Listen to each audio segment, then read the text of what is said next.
Hey Taurus. Okay. And there's the sun. So we're happy with that. All right, the sun definitely talks about hope. It's about keeping faith alive. It's about clarity. It's about self-awareness. So this tells me that if you're looking to reconcile, maybe you've come to a conclusion that you realize it takes two to tango. Maybe there's been finger pointing. You're angry with them. They're angry with you. But I feel like maybe you're both coming to some sort of conclusion that like it takes two to tango and neither one of you were perfect, and it's almost like you're getting over the stage of some sort of anger and finger pointing, and the sun has come out and you can see things clearly. I feel like some of you want to be like, I know exactly how we can fix this. I don't know why.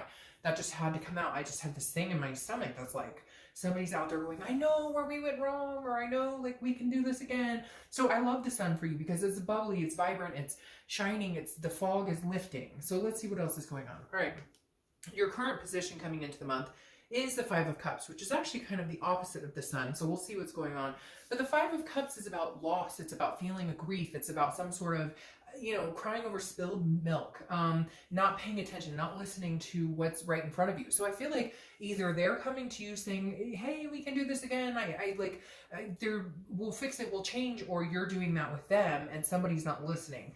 Although I feel like that will come to fruition, that they will. But again, there's some sort of sadness here. So it is sad because I feel like for a lot of you, yes, I'm sure there was drama, cheating, different things. But for a lot of you, I feel like that ship has sailed, like that grief has sailed, and you're in a position of maybe being able to let go, but you're coming into the month feeling sad. I almost feel like some of you don't think this staying card, cooperate. I feel like some of you are coming into the month feeling like it's hopeless, like there's no way this could happen. And yet your theme of the month is the sun saying, wait, I'm going to clear some of this fog. There might be something here. There might be something coming in. You know what? I don't know. I feel like I want to say it like a movie producer. All right, the next card you have is how you're feeling coming into the month. That's very interesting. So this is either somebody you're married to, you got divorced from. Now this is internal. This is how you're feeling. But the Justice card is Libra's card, so you could be dealing with Libra. But on top of that, the Justice is also marriage card. So this could be like either you or they or both of you, because I feel like there's a connection between you both.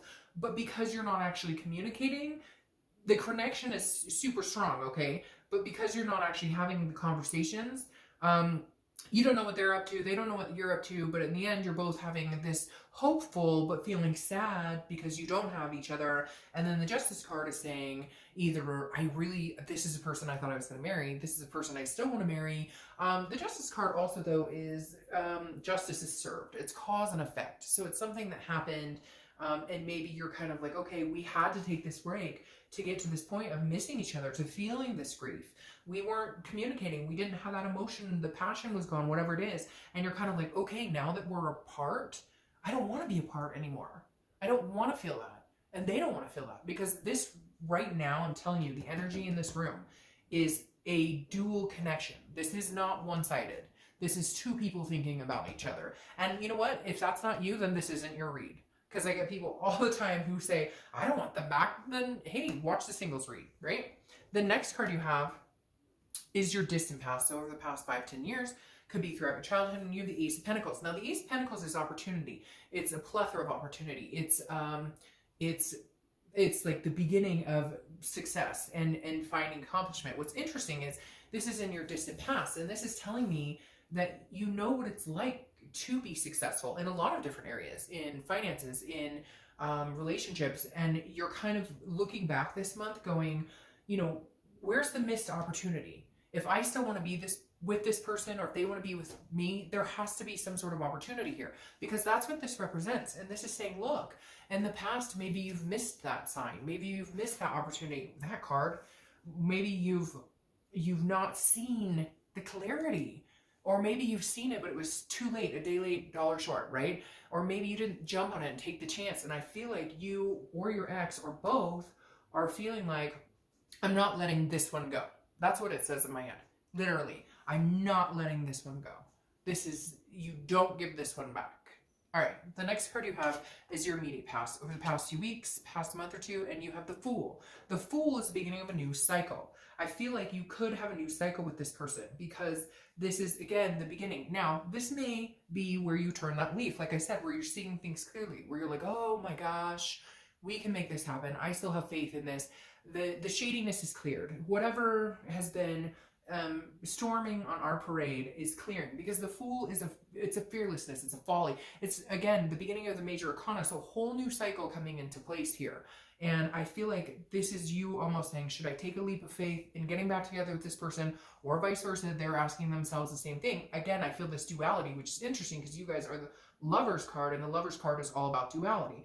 But the Fool to me represents a possibility of you or them or both seeing the light, feeling like there is some sort of like possibility of reconciliation. However, what's very interesting is I feel like a lot of you are not communicating, you're not talking, so you don't know what they're up to, they don't know what you're up to, you're assuming the worst, they're assuming the worst, and therefore nobody's saying anything.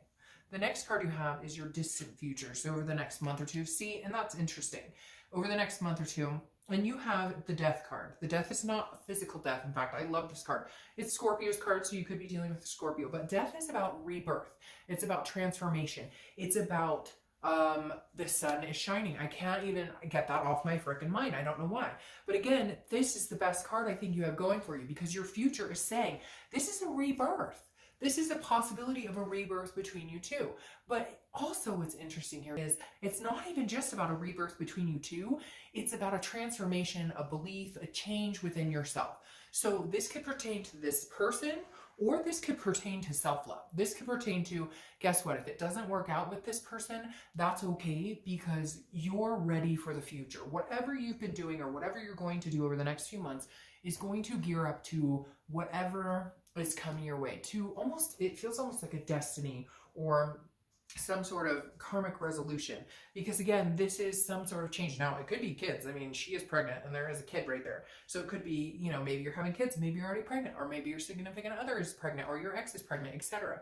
I don't know why that popped in. I'm sure that may resonate with like one person, but there is something going on with the child here. I always see that in this card, but for some reason right here it's significant. Maybe you have kids with this other person, etc. You get the drift. But I like this card for you because this says no matter what's coming, the storm is clearing, the change is coming in.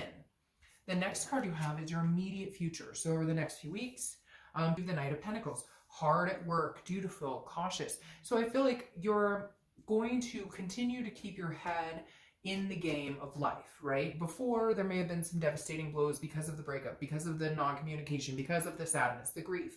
But somewhere along the lines, this month, it's like, you know what, I'm just going to work hard. I'm going to work hard at life. I'm going to be the best me I can be. I'm going to start on these changes and transformation. And hopefully we can come together at some point and maybe share that together. Maybe share what's been going on. Maybe share that transformation and that and those changes, etc. Because the Knight is somebody who's very dutiful. They're working for the end game, but the greater good, something much bigger than themselves. The next card you have is anything that's going to be tangible throughout the month. So it could be the beginning, middle, end. It can last for a day, an hour, etc. And you have the Page of Pentacles. The Page of Pentacles is very interesting. These go along.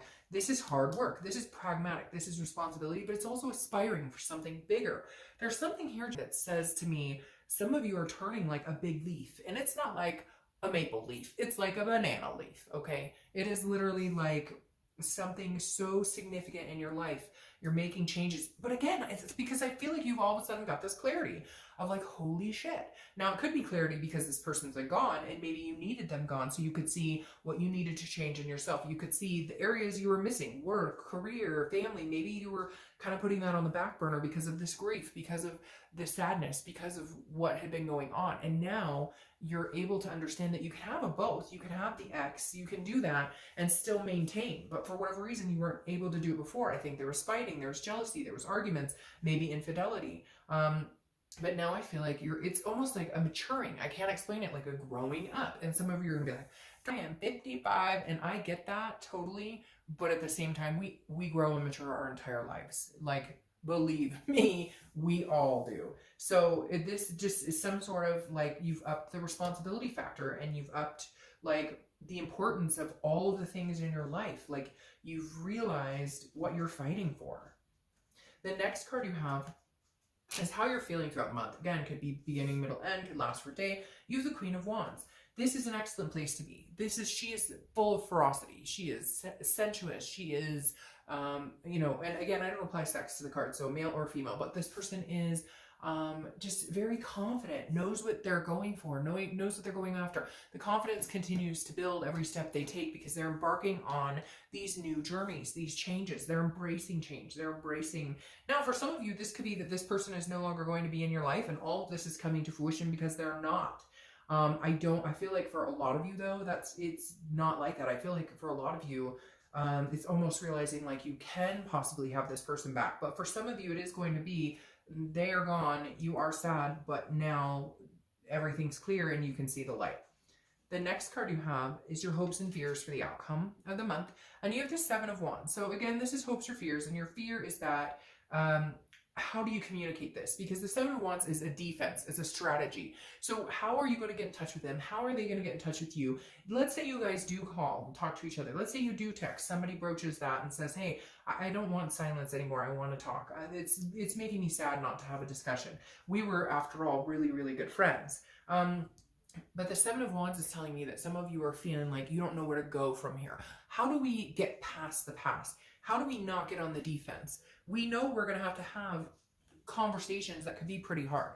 We know we're going to have to, like, this isn't going to be like, hey, we start talking and we jump back in where we left off and everything's wonderful. No, there are underlying issues that have to be addressed. So your biggest fear here is, how do we get there? How do we move on? How do we address these issues? How do we do this in a manner that we can feel good, that we don't go back and start pointing the fingers, that we can clear the air again, that we're feeling like the fog is lifted. So your biggest fear is how, and when.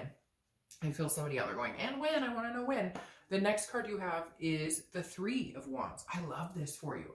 The Three of Wands is about teamwork, but so the Two of Wands is about planning something, okay? If you pulled the Two of Wands, it would be planning, looking forward, growth. The Three of Wands is about planning together. So the outcome is planning a future with somebody else. So the Three of Wands is saying you're in it, they're in it, but I feel like you guys don't know that each other is in it. Or you're thinking, of course, they're not in it, or you're wanting to not be in it, but in reality, you really want to be in it. I feel like, I know that sounds confusing, but it's almost like mind games, like, or again, a lack of communication. So you're blind, they don't know what you want. You're assuming they moved on, they're assuming you moved on. And for some of you, this is somebody that maybe you've been away from for a long time, but they've been on your mind, you've been on their mind. Again, some sort of dual connection here that can't be denied at this point. But the Three of Wands is about making the step. They go together very well, because the Three of Wands is like, where do we go from here?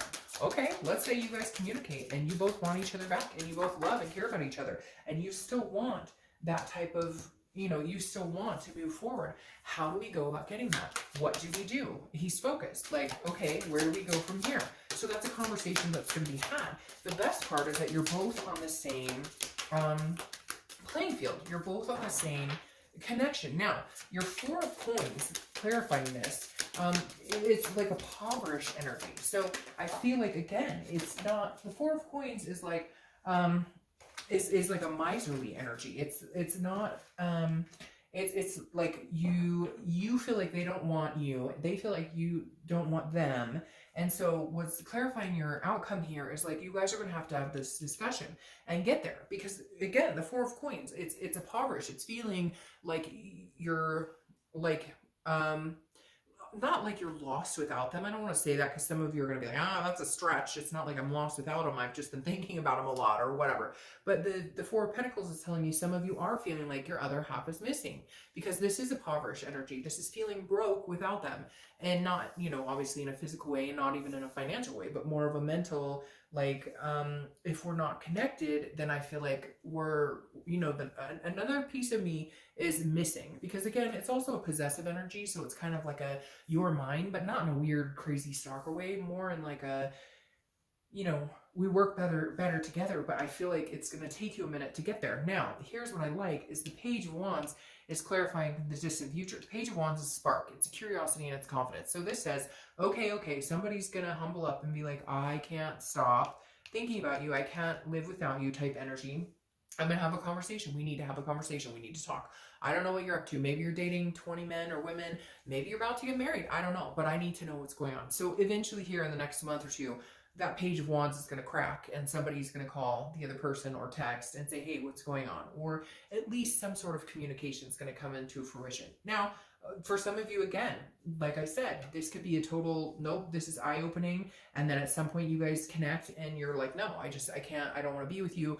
And this spark and confidence and curiosity comes out with somebody else. But for whatever reason, like this is that person you've been thinking about. Maybe hard. And I know I'm going to get people who, you know, message me and say, oh, that's crap. They don't talk to me. They're married. They're okay, fine. Then not your situation. But if you're feeling enough to where you want to know what they're up to, for you guys right now, I have a feeling they're in that very same headspace. And I don't get that feeling a lot. A lot of times there's still the connection, but one person's going in one direction, one person's going in another one. But for some reason, the clarity is now. Like the time, I'm being told like the time is now. Like the seeker is now.